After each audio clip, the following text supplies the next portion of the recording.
Scott Politakis, Polecast Media. Scott Politakis, Polecast Media. So, Austin, we got America's favorite lineman here with us today. All right. So, you're pretty big on TikTok. So, we checked out some of your videos and things like that. Seen you at the Lineman Rodeo. You went to that.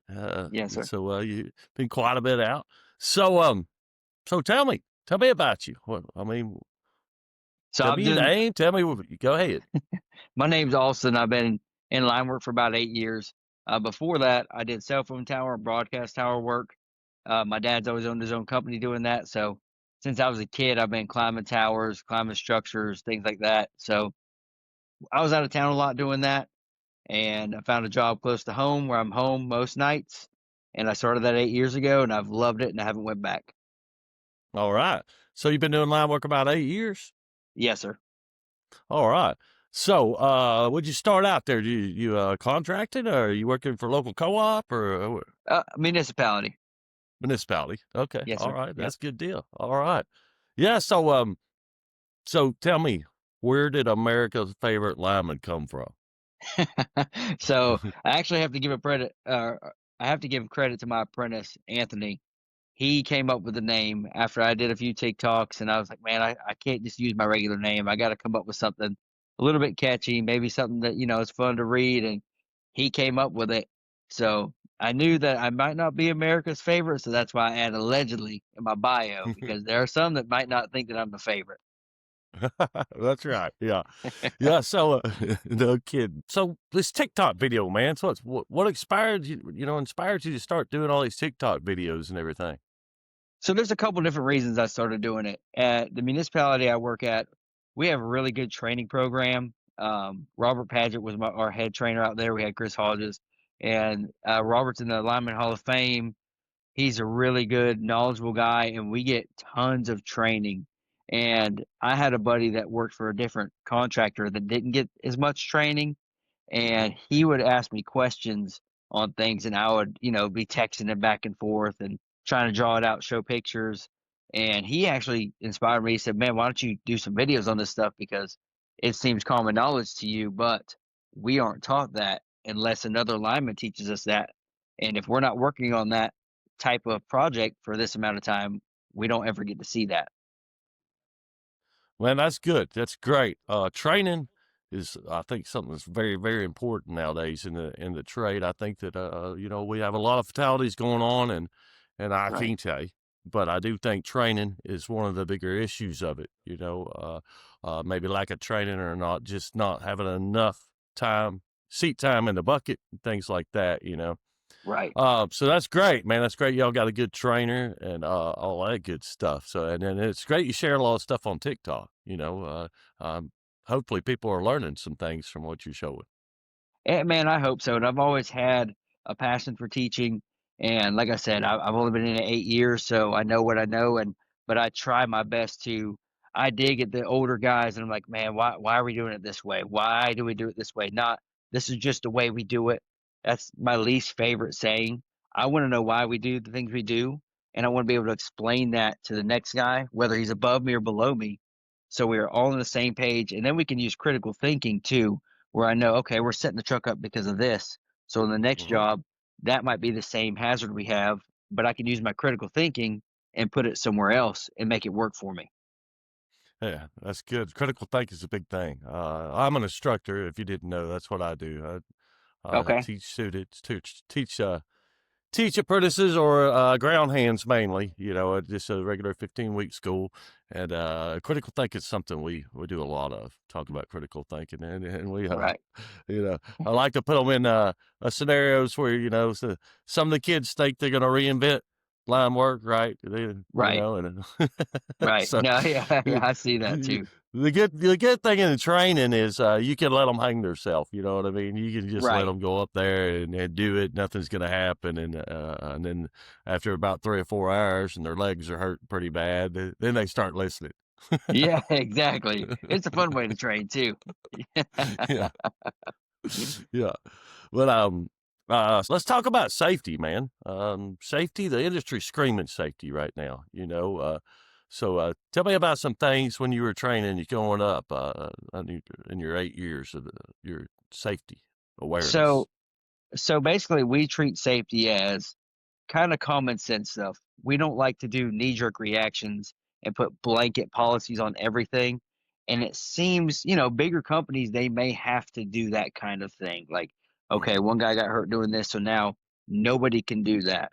Where we take an approach as, we see certain things that may have happened on this particular job. This is what led up to it. And we try to break it down piece by piece.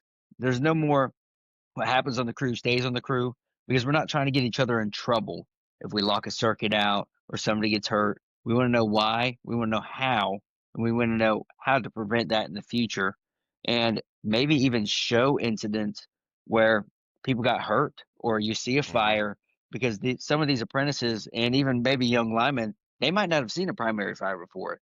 They might not have seen a guy get burnt. They might not have seen pictures in the aftermath, and I think that that really wakes people up. When I was in the tower industry, we did a thing called Calm Train. So we had to go and we rescued somebody every year, and we rescued a person. We didn't use a dummy. And the first thing they do when they start off the interview or the whole training process is they play a 911 call from a foreman calling 911 saying that his guy just fell from the tower and he's standing beside him. And it's such a horrific thing. And it's really sad to hear, but it's really good that they let us use that for a training exercise. And that, Hmm. it'll really open your eyes and really get you locked in. It's not just another safety meeting. Right. Yeah. When I grew up, I had 20 years lineman. And Okay. so a lot of the stuff that we did was the same thing. Watching the horror videos, or what the families go through when somebody gets hurt or burnt. And, it always stuck in my head, when I would, Right. would be out there working, I don't want to be that guy. I don't want to be Yep. the guy that, that gets burnt or causes my family, and I talked about it with Anna Marie a couple of weeks ago about, I can imagine not having any arms, you know, Right. Right. you can't even wipe your own butt. That'd be pretty hard. And well, I think that in years prior to this, we've done so well at safety, extra cover, one shot, all these things where, you start getting a little bit lax. And not everybody does it, but it's easy to get lax. It's easy to fall into, man, I've never seen that before. I know they talk about that, but that's the old days. And then things start happening and it starts bringing it back up in people's minds like, oh man, maybe we shouldn't have done that. Maybe we should have followed the safety rules. And there's always such a negative perception on the safety man or safety in general. Being a cowboy is all fun and games and you look cool until you don't. And then you look That's really right. dumb or you can get really hurt. And ultimately, it's your family that you need to go back home to. We do line work because we love it, but we're also paying the bills for our family, making sure our family has a roof over their head and food to eat. So if you get injured on the job because you're trying to be cool or you're trying to cut corners or you're trying to get home 15 minutes early, it's not really a good look and it's not better for you overall. Yeah, I agree 100%. So let's talk about, let's see. So near misses, that's what we would call most of the things that you were talking about. So I Right. do know that when I first started out, in the early 2000s, that was something, stayed on the crew. What happened on the crew, stayed on the crew. We didn't talk about near misses, you know what I mean? That didn't Right. happen. That didn't Right. happen. And so I think it's real important, so if you have a near miss now, you guys actually sit down and talk about this near miss and talk about what we could have done different, right? Walk me through that. We do. So, some of the things we try to, talk about it on the crew first. We'll talk about it at the other crews, and then we'll bring it up in the meetings because we want to go through and see, okay, well, it's fresh on our minds. It just happened right there, right now. Let's talk about it. Let's look over the scene before we leave because, sometimes you don't remember things as it actually was. Once you get some time behind it, and then you're waiting for next week's safety meeting, and then you're kind of blurry on details. So we'll talk about it right away and Hmm. we'll call other crews to, hey, look out for this just happened, and we do our absolute best to just bring it up and not get people in trouble for it. Now if it's something that they're doing wrong, obviously we'll go about it a different way. But if something happens, for instance, we had Z-bar switches where the arcing horn broke off while Mm-hmm. we were load busting it, and we just opened up a mainline circuit, and the guy's in the bucket, and the fire won't go out. Well, they don't have it in work mode because, or one shot, because they're not gloving it. It wasn't a work mode situation.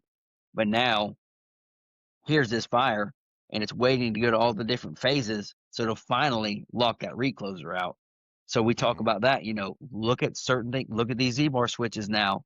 This style Z-bar switch. Check the arcing horns before you go up there and start snatching on them. Little things like that will try to make it as a safety thing and not, oh, this guy did something wrong. Right. Yeah, that's great. That's excellent. That's awareness, safety Right. awareness. Right. That's it's important. It's important. It's important that people share things like that. Help your brother out, right? Leave it better Exactly. for the next guy. Make somebody aware of something that they may have the same Z-bar switches. You know, Exactly. um, yeah. So, what about your JSAs? Y'all, you still do your JSA before every job, or is it Yes, is sir. it still on paper? Y'all still do it on paper? Or y'all got it like We're half and half. So some of the foremen do it on paper. Sometimes they have it on their iPad. But mhm. either way, so I'm not a foreman. I'm just a journeyman lineman. Sometimes I'll step in as a trainer when the trainer's gone, or we were with a lull with that one for a while. So we'd go back and forth. And one of the things that I would like to do is I would make the JSA, or the foreman would. We'd all sign it, and then I'd ask the apprentice or somebody random on the crew, "Hey, what address are we at? Hey, what circuit are we working on?" And make sure that they actually read it, and make sure they're not just grabbing it, signing their name. And I actually had an apprentice last week ask me, "Why is it important to know what circuit that we're on?" And I told him, there might be something going on where the guy in the bucket gets hurt, and say the foreman's riding the line out, whatever, that anybody can get on the radio and say, "Hey, drop circuit U344," and they'll drop it right away, and then they'll ask questions. But if you know what circuit you're on, you might save your brother's life by being able to either drop it or communicate better with control or whoever's above, on the radio. That's great. You got everything SCADA now operated, man. Yes. It's like we still had to go get the old extendo stick, pull it down to get it on one side a lot. We had SCADA on some parts of it, our newer construction Right. and everything, but a lot of it was still the old stuff where you just had to go good. So it's nice to have that advantage where you can just open it up, call, get on the radio and shout and get it opened up quickly. Right. That's good stuff, man. Sounds like y'all doing things pretty right down there. Talking about jobs afterwards, I tell when I'm training, I try to tell them, there's a certain time to ask a question, right? If you're an apprentice or something, you don't go over there and bother them when you're working primary and start asking a bunch of questions. All right, everybody's Right. got a job to do, So after that, after the job's done, I think that's when it's the best time to teach an apprentice and stuff. Now it's Right. time to ask questions. We're done for the day, and, so, that's pretty much what y'all do there now. We're training with your apprentices, talk to them afterwards, and Pretty much, we'll try to go through the whole job beforehand. I'll be mhm, honest, I'm kind of terrible with making every single step plan before I hop mhm, in the bucket and go up there and look, because, like I tell the guys that I'm working with and my apprentices on the ground, you can make a plan on the ground, get up there in the bucket, and as soon as you get close to it, you're like, "Oh no, I'm going to do it's gonna X, Y, Z change. instead. It's going to change." Yeah, So I'll give yeah, them a general idea. We'll talk about it, and I'll give them a rough idea. I won't go, this is why I'm doing this. This is why I'm doing this. But I'll give them a rough idea. And like we talked about critical thinking, I'll let them watch, and we'll go through the steps. And then I'll there you say, go. "Hey, why do you think I did that?" And let them think about it themselves, because they might teach you something that maybe you didn't think about. And, maybe they're thinking differently than you. So I like to see where their brain is and see how they learn, because everybody learns so differently. And Mhm. like I said, I've got a passion. I want people to know what I know. Just, I think it's really good. I think that's good training. So I want to see what they're thinking and how they're thinking through it. And then if I need to correct them after that, I can correct them or add the information that I need to. Yeah, communication. That's it. Right. Communication. Getting it out there. And you're right. As an instructor, this guy learns it this way. This guy learns it that way. It's whatever it takes to click in their head. You know what I mean? Right. This guy, it might be one time he sees it, it clicks. The other guy, he needs to see it more than once, or he doesn't quite understand why we're doing it this way. You know what I mean? And so Right. communicating, that's exactly, man, you got to communicate with Yes. them, got to talk to them, let them know what's going on, let them ask their questions. Sometimes they're dumb, sometimes they're not, but if Right. I always think of apprentices asking it. I was an apprentice once too. Right. He wants to know the answer, right? He Right. doesn't quite get it, or he wouldn't be asking the question. So yeah, growing up it was a lot different, right? Yeah, shut up, you dumbass. Oh yeah. It's kind of Yeah, I what you got got, plenty of that. Yeah. Yeah, yeah. So so just I try to teach them that it's right time to ask questions. Don't go over Right. there when we're working primary. Hey man, just do what they told you to do. Read the Wait, room. wait. Yeah. Yes, read the room. There you go. That's great. Yeah. Yeah. Yeah. Yeah. So that's good. Let's talk about bringing back the trades, man. That's something that's going on right now with us a lot. I heard you mention that on another podcast about the AI taking over and everything, and bringing back the trade. So share a little bit with that. Man, so like I said, I started off in the tower industry. From there, I was trying to find my way back to being at home more often, being around my family. I met my wife. So in between, I started doing stage rigging, and then got into some rope access work. So I got SPRAT certified. And, my dad always told me he owned his own business my whole life. And he always told me, Mhm. if another man can do it, so can I.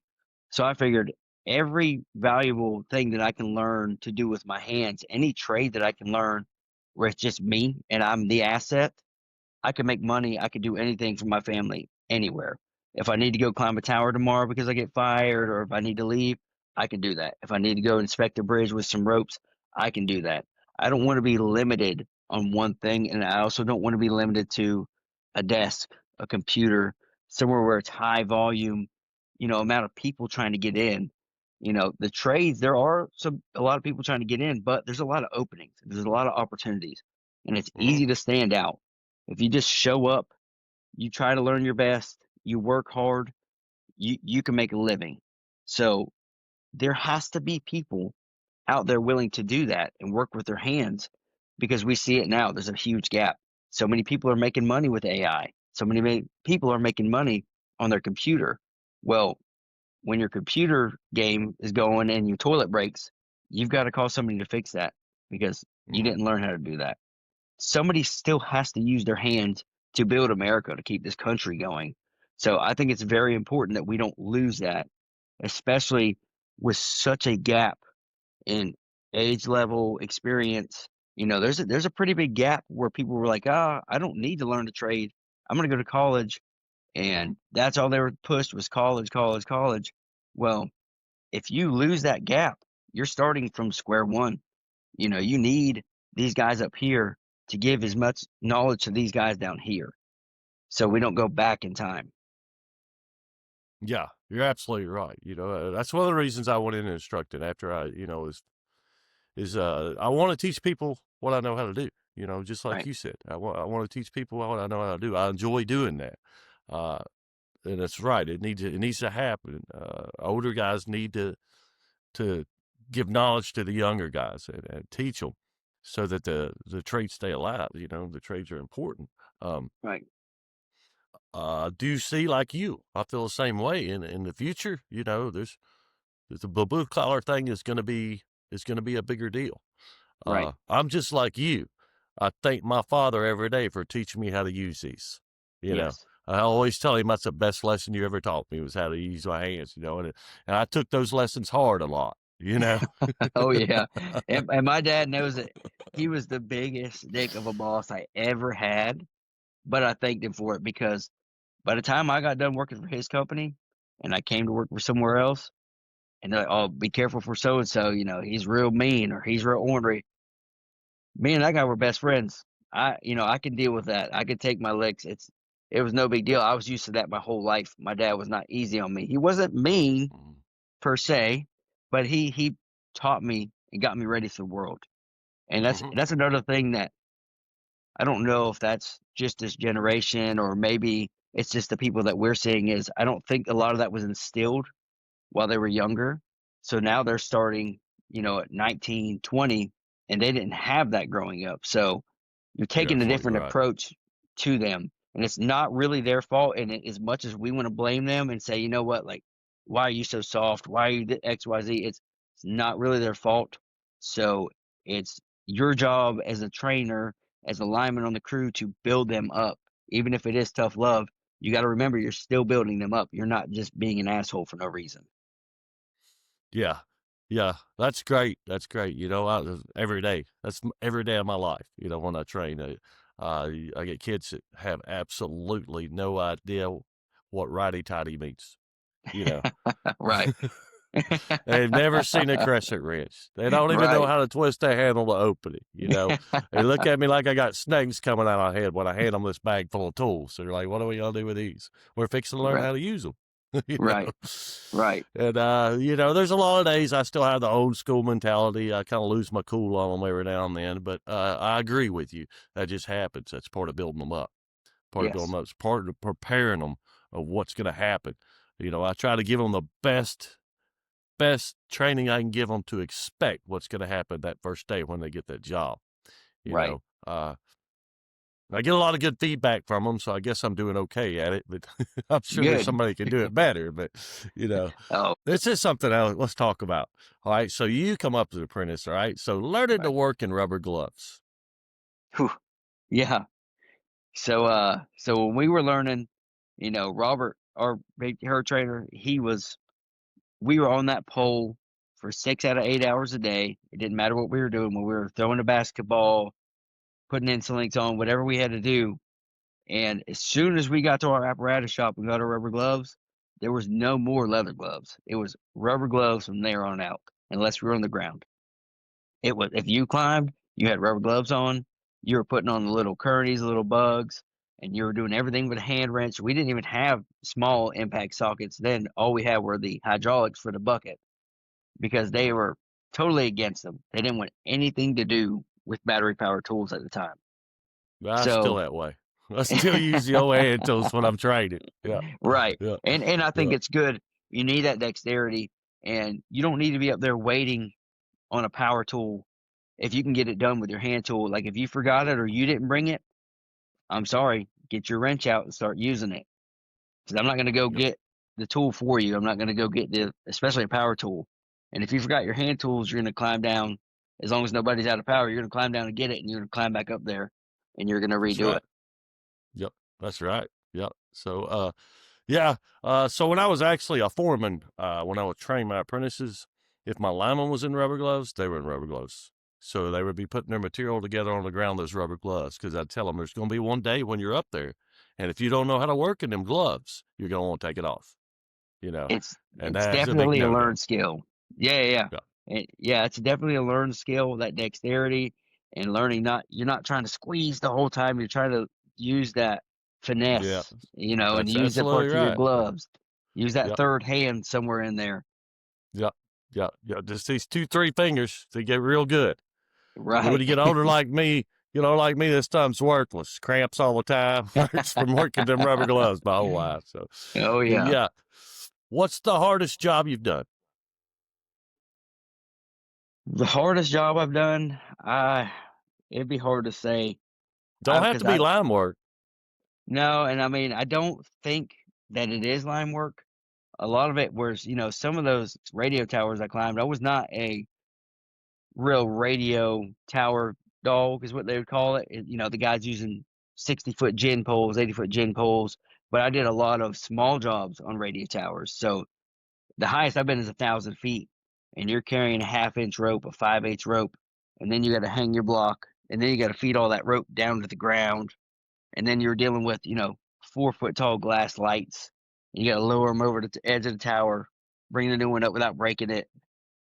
I think that was the hardest part physically for me. And now Mm-hmm. I've had some poles kick my ass too. I'm not gonna say I have not. I've had some easement nights where I've had enough of it. So Mm-hmm. it's hard for me to pick one job in particular.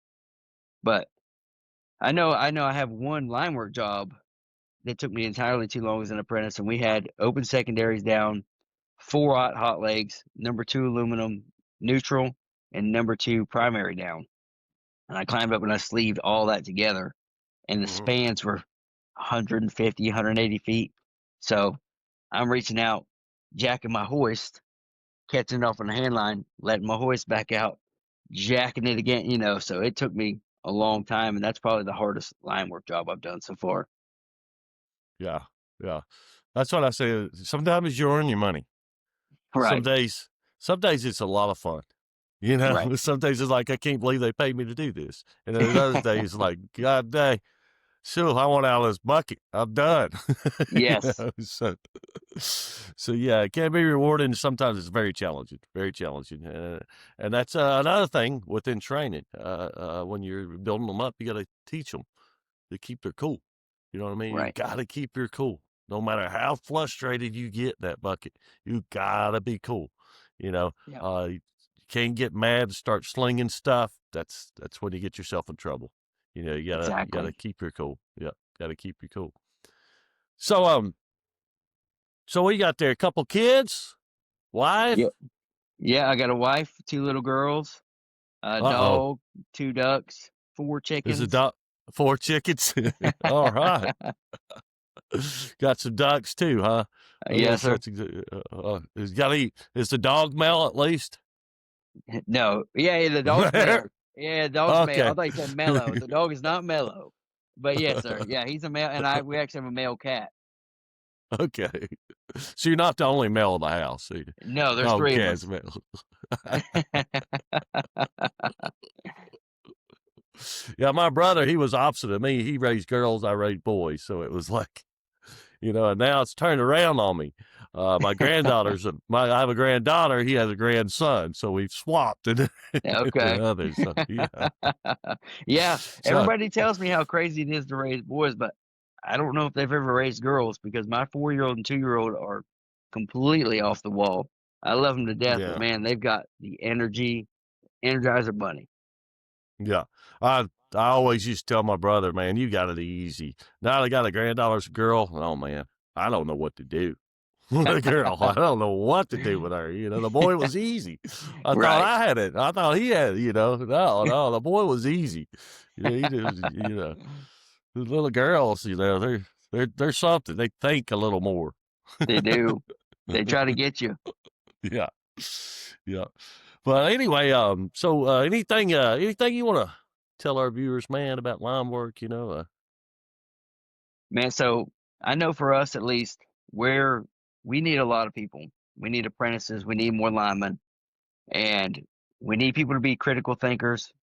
And if you ever think that you even want to try line work or any trade in particular, I've said it on other podcasts and other videos too. Go look online. Like I've done a lot of POV videos where you can see in the bucket what we're doing. I'm explaining things, and you might not know it might be Chinese algebra to you, but look at it, see if it's interesting to you. Go ask Mhm. some people.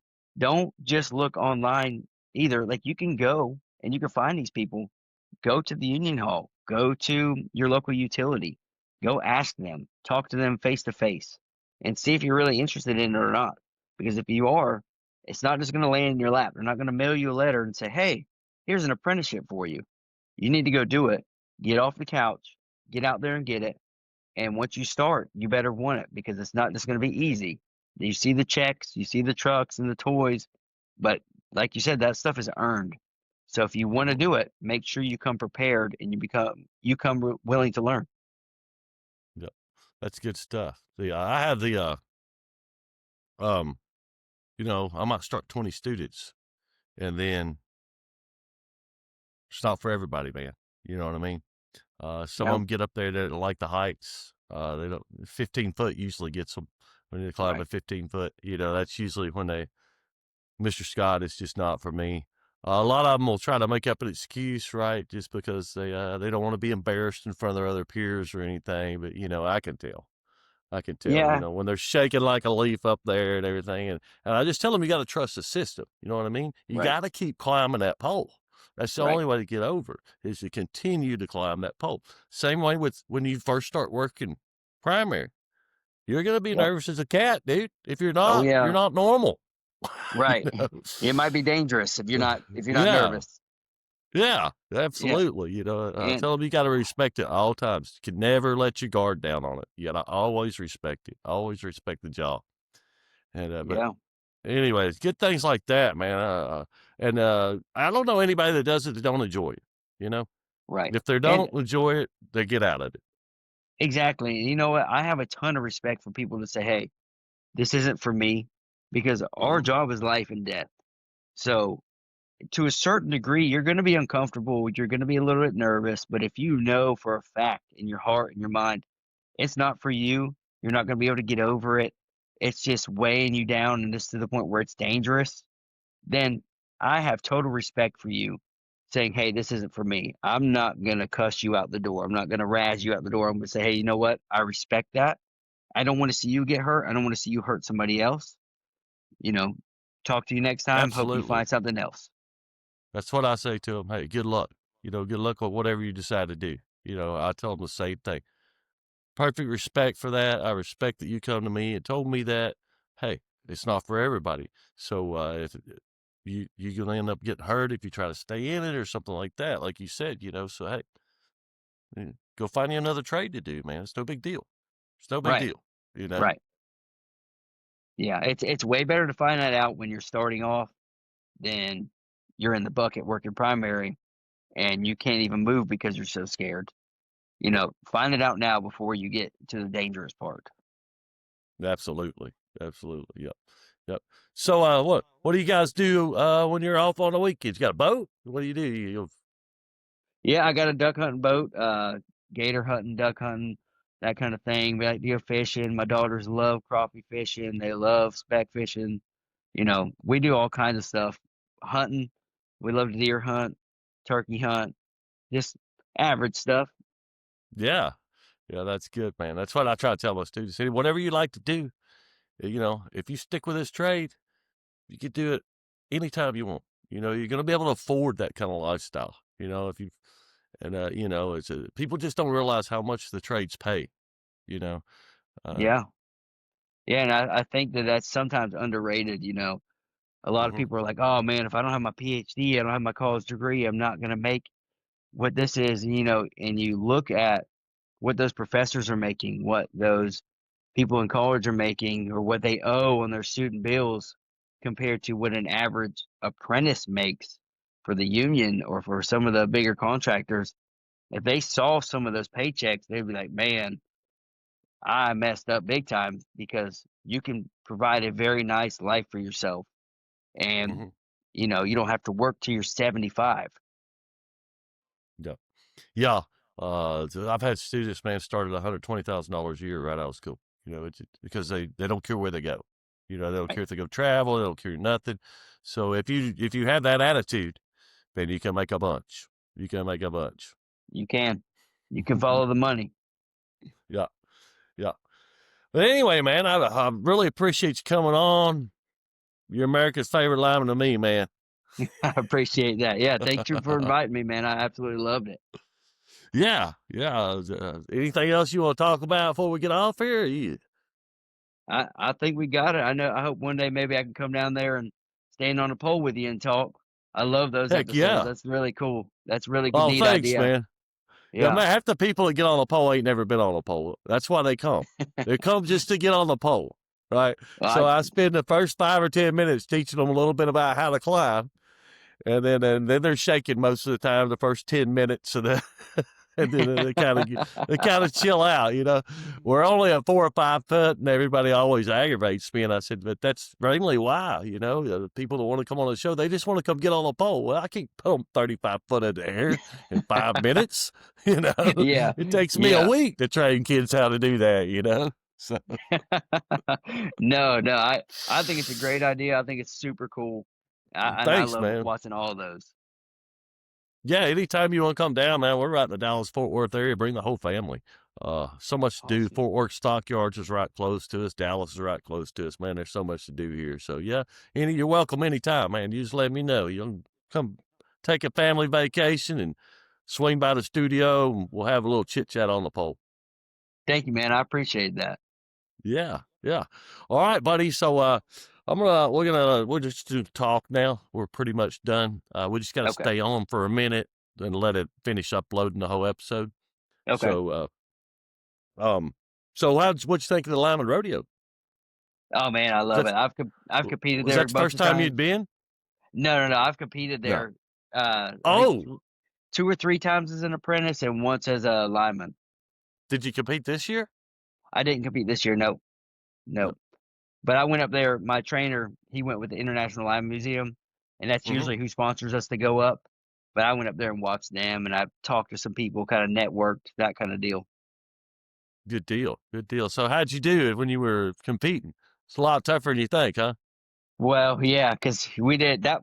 That was my first ever rodeo competing because I got hired in November, and we spent 6 weeks at the training center where I'm at, and then the Florida rodeo was already right then, so we couldn't do Florida rodeo. But Robert said, "Hey, if y'all boys want to get practicing, he's got like a mini museum at his house, and we would build almost all the events at his house, and then we go practice there." So we'd go there practice, and he's like, "All right, I'm gonna pay for y'all boys to go up there, and you're gonna see how it is." And it was super cool. We noticed right off the bat we were just there for fun Yeah. because those guys were animals. But the Yeah. second and third year, we did pretty well. Uh, we had my pole buddy I hired him with, he was the first one to walk the international stage for our company, and he got 5th in the mystery event. Oh, good. Good. Yeah, Yeah. so I did. When you get up my age again, it gets easy again to compete in the rodeo. The competition's not as hard when you're in your right, 50s. You get the senior class. right. So No, I absolutely love it. I know when we go to international though, it's a different ball game. Florida's really fun. We went to Georgia one year, Mhm. and I don't know if you've been to Georgia rodeo, but No, I haven't.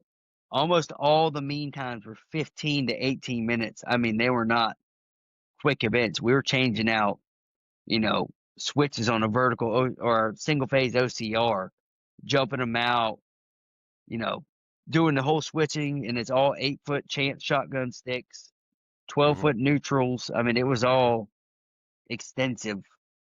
And I Yeah, was like, sounds like man, it. these guys are animals. Yeah, I bet. Yeah, I believe it. Man, but all right, it's turning dark on you, so I can't hardly see you, so we're just going to sign off, man. But like I said, come see me, man. Yeah, man. I'm going to have to. All right, man. Stay safe, brother. Yes, sir. You too. Appreciate it.